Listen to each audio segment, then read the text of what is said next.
This is currently my new favorite drum kit for recording. It's a concert tom drum kit from the late 1970s. It's a drum kit that I just recently acquired, but had been on my wish list for quite a while. But I have to admit, it wasn't easy coming across this drum kit, and to be honest, I didn't think I'd actually end up owning one of these kits ever. For those that don't know, concert toms are drums that only have a batter head and do not have a resonant head on the bottom of the drum. Lately, I've been doing a lot of studio projects where artists and producers want retro style drum sounds. Because I've been doing more projects like this lately, I figured having a concert tom drum kit dedicated to a specific 70s drum sound would be a valuable tool to have in the studio. Now, you might be asking yourself, couldn't you just have taken the bottom head off of a regular drum kit to achieve this sound? I actually have tried this quite a few times. The process of taking off the bottom head on my regular kits grew to be tedious, so I just decided to leave the bottom heads on my regular kits all the time. So as much as I wanted a concert tom kit, I actually ran into some obstacles which made me less and less hopeful. I didn't realize how hard concert tom kits were to find, and I also didn't realize how expensive they were. For a niche drum kit like a concert tom kit that would only be used for somewhat of a specialized sound once in a while, and especially for a high quality one like Ludwig Vistalites or Rogers, I just couldn't justify the cost. Because of this, my hopes of owning a 70s concert tom kit turned into a dream. I was only just hopeful that maybe someday I would own one if the circumstances were right. This brings us to only a few weeks ago when everything surrounding owning a 70s concert tom kit changed.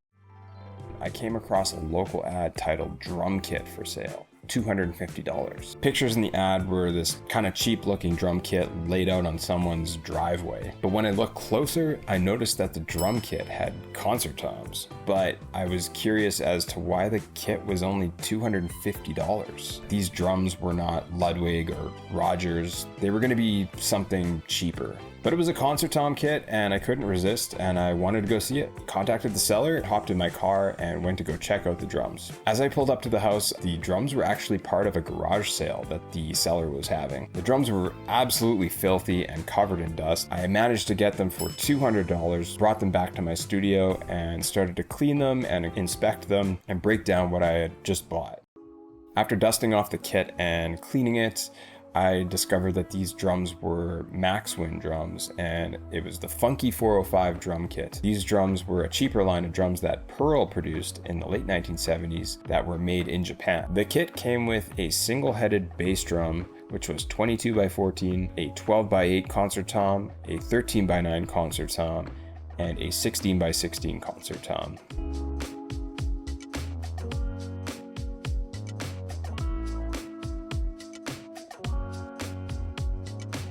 From what I read on drum forums and in my research about these drums, the shells were 9-ply Luan shells, which are definitely a cheaper shell than something compared to like maple or birch. Naturally, there were a few spots where there were scuffs and marks and where the wrap was separating a little bit, but overall, not too bad. I was a little bit worried about the bearing edges and what shape those were in, and to be honest, I was a little bit worried since these were cheaper drums that possibly they would just sound bad. But I got the kit for really cheap and it definitely had the 70s vibe, so it was worth a shot. With some good heads and tuning, this could be the 70s kit I've been looking for. Some of the extras that the kit came with were a Ludwig combo snare drum, which was a plastic snare produced by Ludwig in the late 1970s and 80s. It's quite unique, but I wasn't sure if it would be something that I would end up keeping since I already have quite a few snare drums. Among the hardware was a Ludwig Speed King pedal and some cheaper cymbal stands from the same era as the drums. The heads the kit came with were a combination of very old Remo Ambassadors and Emperors. Obviously, the heads were very old and needing to be replaced, but I wanted to see what this kit could do right out of the gate.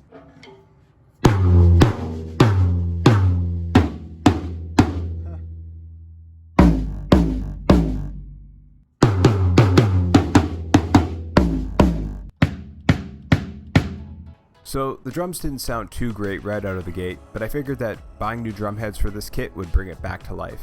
And while shopping for new drum heads at the music store the next day, I came across something really cool that would bring this project to a whole new level. The next day at the music store while shopping for drum heads, I stumbled across something really cool. Right in the middle of the drumhead section, there were these two blue concert toms sitting by themselves. I couldn't help but notice that they were exactly identical to the Maxwin kit that I just bought. It had the same lugs, the same finish, it had the same Luan shell. The drums didn't have badges though, which I thought was kind of weird, but these were the same drums. They were also labeled as Pearl style concert toms, which makes sense because Maxwin was made by Pearl. These toms were 10 inches and 14 inches, which were sizes not included in the kit that I just bought. I was pretty stoked because if I bought the toms and they matched the Maxwin kit, it would turn the kit into a 6-piece with 5 toms. I couldn't resist and I bought them. Needless to say, I was pretty excited to get back and put the new heads on the drums and to hear what they really sounded like. So when I got the drums back to the studio, I was relieved to find out that the drums I bought at the music store did match the Maxwin drums that I bought at the garage sale. These drums seem to be add-on drums that you could buy for these Maxwin kits. Originally, these drums came with clip-style tom mounts, which unfortunately I didn't have, so I had to do a few modifications to make sure they could be mounted on the kit. On the 10-inch tom, I used an old Pearl-style rim mount that I wasn't using and I had lying around. The 14-inch tom had the original clip-style mount, but it also had some extra holes drilled in it by a previous owner. My solution for this drum was to try an old L-Rod style mount that I had lying around, and it actually fit perfectly into the 2-inch holes that had been drilled into the drum. The new drum heads that I decided to go with for the kit were Remo controlled sound heads. I did some research on what drum heads would sound best with a concert tom kit, and the Remo controlled sound heads came up again and again, so I just went with them. I did decide to keep the old Remo head on the bass drum since I was going to put muffling inside anyway, and it actually didn't sound bad at all. This gave me an opportunity to check out the bearing edges on the drums and to see what condition those were in. Not all the edges looked to be the same sharpness between the newer drums that I bought and the ones that I bought at the garage sale, but they were close enough and it wasn't going to stop me from putting the kit together.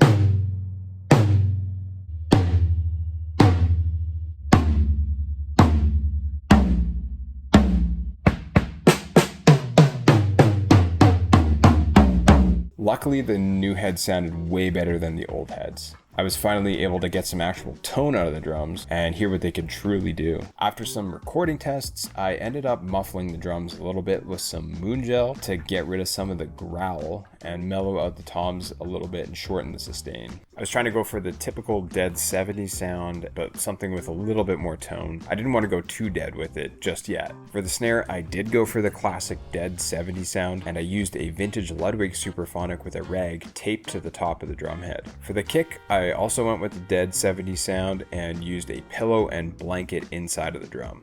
It took a little bit of tweaking, a little bit of tuning, a little bit of muffling, but once I got to hear the drums back on playback, I was impressed.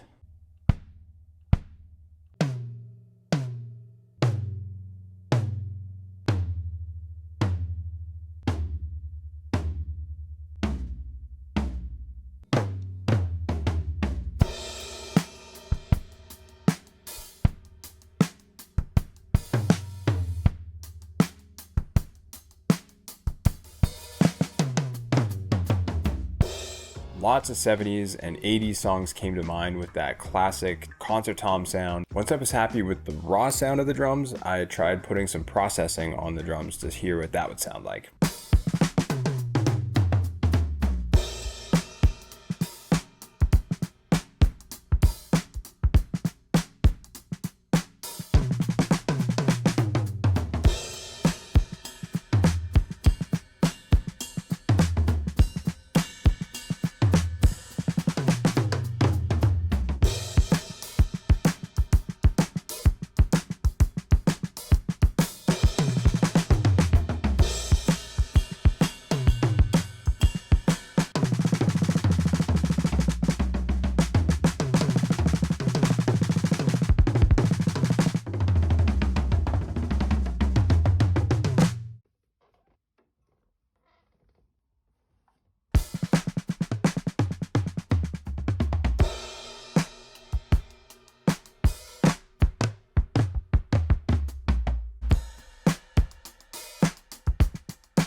The drums really came to life when I added some EQ, a transient designer, also some tape saturation. So in total, I spent $375 on the kit, which I think is pretty good considering that I could have spent a whole lot more on a drum kit like this. So all in all, I'm really happy with how this drum kit project turned out, especially considering I bought these at a garage sale. I will say though that you don't need drums like this to get a 70s drum vibe, but this project fell into my lap and I thought it would be fun to replicate an authentic 70s sound without spending thousands and thousands of dollars on a big name brand drum kit. I think these drums sound just great, and especially for being bought at a garage sale. What do you think?